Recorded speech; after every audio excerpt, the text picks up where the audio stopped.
चित्त के दो पार्ट चिर जाते हैं, एक राधा और एक माधव। पर ये प्रेम की आग दोनों ओर ही लगी हैं और आग बढ़ती जा रही है। प्रेम की इस दिव्य झांकी का दर्शन तो करो।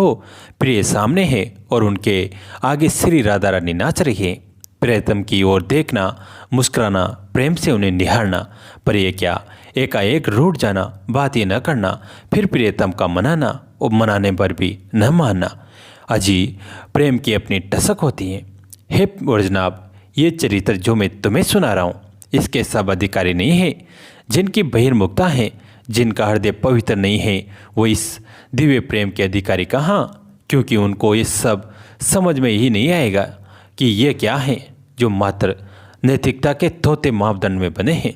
पुरुष की सत्ता को ही जो सर्वोच्च मानकर चलते हैं, सामाजिक तथाकथित धारणा में बंधकर ही सोचते हैं वो इस अनंत प्रेम के नीले आकाश में उड़ने का प्रयास भी न करे। ये वो पंथ है जिसे बड़े बड़े ज्ञानी भी नहीं समझ पाते। तो सामाजिक धारणा में बंधे लोगों से, जिनके लिए उधर बढ़ना ही अपनी महत्वाकांक्षा ही सर्वोच्च है, वो बेचारे क्या समझेंगे? चलो तथाकथित प्रेम को लोग समझ भी ले, पर यह तो और भी ऊंचा प्रेम है।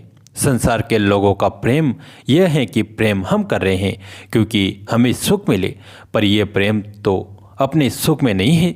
जीता प्रियतम सुखी है तो हम सुखी हैं, प्रियतम दुखी है तो हम भी दुखी हैं। यानी इनसे हमें सुख मिले, ये संसार का प्रेम है, पर हमसे इन्हें सुख मिले, इसी भावना में सदैव भावित रहना ये दिव्य प्रेम है। हम इसी दिव्य प्रेम की चर्चा कर रहे हैं। अद्भुत रहस्य खोल दिया था प्रेम का मोर्चे सानिले ने आज। आग दोनों तरफ लगी है। हे वर्जनाभ, श्री कृष्ण श्री राधा के लिए तड़प रहे हैं तो श्री राधा कृष्ण के लिए उन्मादिनी हो चली हैं। हे ललिते, मैं देख रही हूँ अग्नि कुंड है मेरे सामने, वो धड़क रहा है। धीरे धीरे मैं उसमें जा रही हूँ, पर मैं जलती नहीं हूँ। जलूं कैसे सके? ऊपर से श्याम सुंदर बादल बनकर बरस रहे हैं। कृष्ण विरह से तप्त हो उठी हैं श्री राधा और ललिता सखी का हाथ पकड़कर रो रही हैं। कल आए थे वे अपने सखाओं के साथ, छुप कर देख रहे थे मुझे, पर मैं लज्जा गई। मैं रुकी नहीं, मैं महल के भीतर आ गई, पर वो मेरे पच्छिनों को अपने पिताम्बर से छाया करके बैठे रहे। उनका वो कोमल शरीर सूर्य के ताप से झुलस गया होगा ना। मैं कैसे मिलूं उनसे? कुछ समझ नहीं आ रहा, मेरी बुद्धि काम नहीं दे रही। मैं महल में आए तो ये चित्रा सखी का बनाया हुआ कृष्ण का चित्र मेरे सामने आ गया। इन चित्र को देखकर तो मैं और विराग्नि में जलने लगी हूँ। इस चित्र को हटा दे सकी। रंग देवी सखी उस चित्र को हटाने लगी तो उठकर दौड़ी। फिर श्री राधा, नहीं, यही तो मेरे जीवन आराध्य हैं।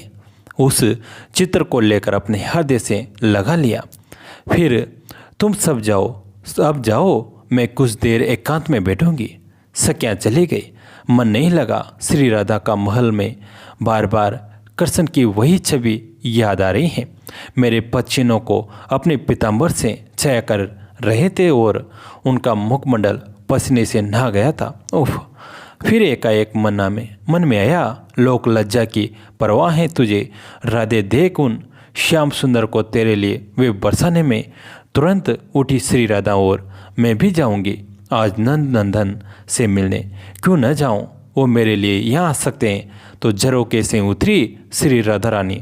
द्वार से जाती तो सब सखियाँ देख लेती और नंदगांव कोई दूर तो नहीं था बरसाने से।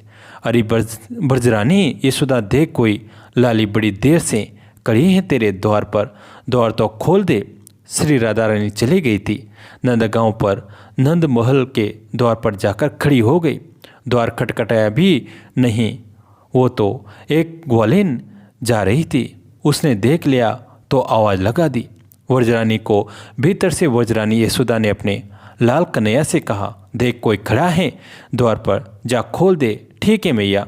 कृष्ण गए और द्वार जैसे ही खोला, राधे आनंद से भर गए।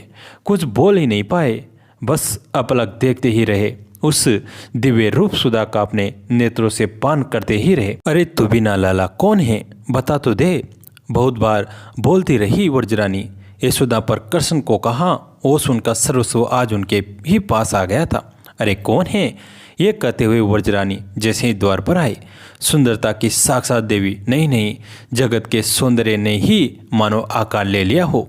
ऐसा अद्भुत सौंदर्य, ऐसा लोकोत्तर सौंदर्य देखने की बात तो दूर गई, सुना भी नहीं था कि ऐसा भी रूप होता है। मूर्छित हो गई व्रजरानी यशोदा तो, पर होश नहीं है कृष्ण को। वो तो आगे बढ़ी श्री राधा रानी और बोली, आपकी मैया को क्या हुआ?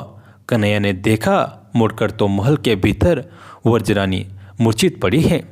जल का छींटा दिया तब जाकर होश आया था यशोदा मैया को। अरे बाप रे, देख कितनी सुंदर लाली हैं। भीतर तो बुला, बेचारी कितनी देर से खड़ी हैं बाहर। कन्हैया को बोली उनकी मैया, आओ ना। बड़े प्रेम से बुलाया। कृष्ण ने अपने महल में धीरे धीरे नंद महल में प्रवेश किया।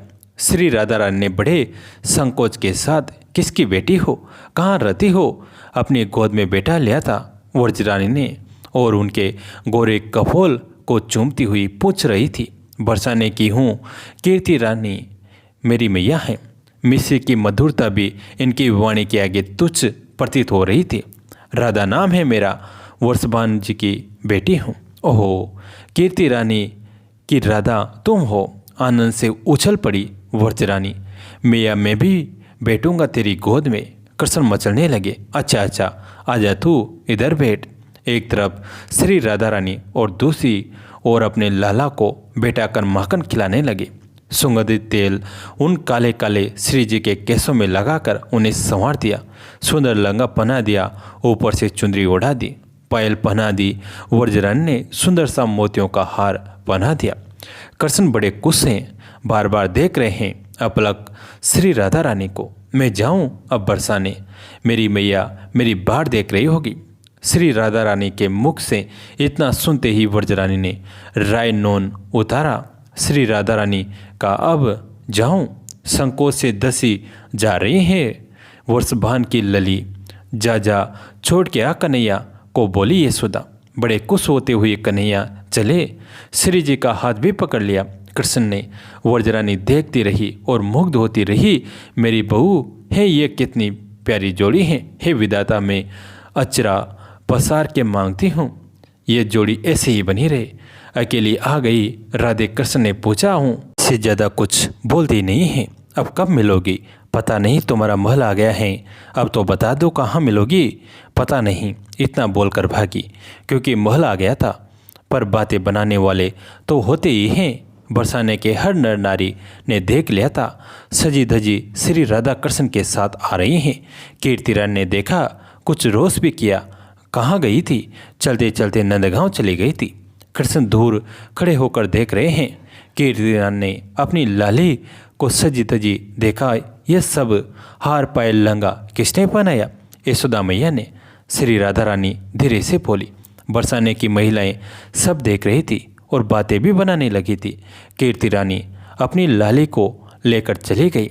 महल के भीतर कृष्ण लौट आए थे अपने नंदगांव। कृष्ण अपने आप से ही तो मिल रहे हैं। महर्षि सानिले ने कहा, हे गुरुदेव, अपने आप से मिलना क्या होता है? जैसे कोई आईने में अपने आप को देखकर मोहित हो जाता है। महर्षि का कितना सटीक उत्तर था। व्रजनाभ आनंदित हुए। चरित्रामृत का दूसरा भाग सुनने के लिए इसे अपने दोस्तों के साथ, फैमिली के साथ शेयर कीजिए और इसमें कमेंट करके बताएं कि आपको कैसी लगी ये कहानी। दोस्तों, कहानी अंत तक सुनने के लिए आप सभी का तहे दिल से धन्यवाद।